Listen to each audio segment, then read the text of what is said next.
কোথায়? আমরা আসছি পঞ্চগড় জেলাতে। এখানে অনেক বড় বড় বাগান আছে। আমরা সেই চা বাগানের সৌন্দর্য উপভোগ খালি তো করছি। চা খাই প্রতিদিন না? আমরা প্রতিদিন চা খাই, কিন্তু কিন্তু আসলে চা পাতা কেমন দেখতে এটা খুব বাস্তবে দেখা হয়নি। হ্যাঁ, হ্যাঁ। তো ওই চা পাতা, এই যে অবারিত চা পাতা, একটা অপার সৌন্দর্যের লীলাভূমি বলা চলে। আর আর এরকম শত শত বিঘা এখানে এই চা বাগান আছে। এই সাইডে একটু এই চা বাগানের বা এই সাইডে একটা বাগান, বাহ সুন্দর! এই পাশে একটা বাগান। ঢুকে পারো ভিতরে। বাহ! এরে বাহ! কচি, এটা কচি তাই না? হ্যাঁ, কচি এইটা একটা বাড়ি একটু বুড়া, বুড়া মনে হচ্ছে। হ্যাঁ, হ্যাঁ, হ্যাঁ। এটা কচি চা বাগান। হ্যাঁ, এই জায়গায় যে কত সুন্দর চা বাগান।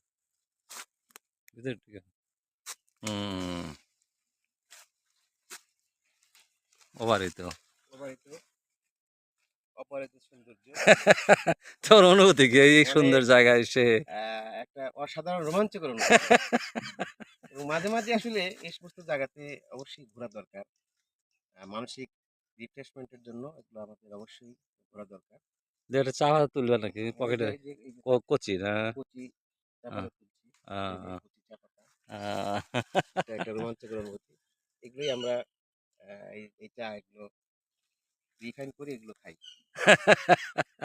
খুবই এটা পাই না, আমরা তো কাঠের গুঁড়া খাই। হ্যাঁ, কাঠের গুঁড়ো পাই কিন্তু কাঠের ভালো চা তো আসলে পাই না। হ্যাঁ, এখানে আমরা সব সুন্দর। এখানে যারা চা বাগান আছে হ্যাঁ, হ্যাঁ, ওরা বলতেছে যে অধিকাংশই নাকি বিদেশ চলে যায়। হ্যাঁ, তা বিদেশি আপনারা যারা চা খান তো ওই চা এ চা না, এটা অত্যন্ত উন্নত মানের চা।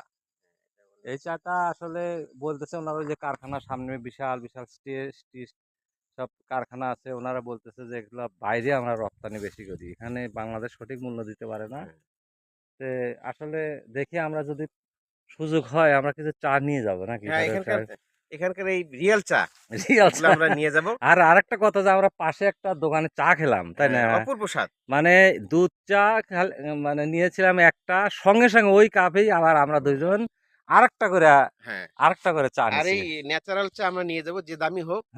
আমরা সেটা খাবো বাড়িতে গিয়ে, এটা হ্যাঁ, আমরা হ্যাঁ, ইয়ে করছি আরকি। নিয়ে যাব। প্ল্যান আছে। হ্যাঁ, আমরা ঘুরে একটা প্ল্যান বেড়াতেছি, আছে। দেখা যায় কেমন। এই এলাকা আসি নাই আসলে, লোকও নাই, এই একেবারেই এলাকার ফাঁকা, লোকসংখ্যা খুব কম। অত্যন্ত ফাঁকা, খুব সুন্দর মনোরম প্রাকৃতিক দৃশ্য। এলাকার লোকসংখ্যা অনেক কম। এলাকাটা খুব সুন্দর। আপনারা যদি পারেন তাহলে এই হুম। পঞ্চগড় জেলাতে ভ্রমণ করবেন।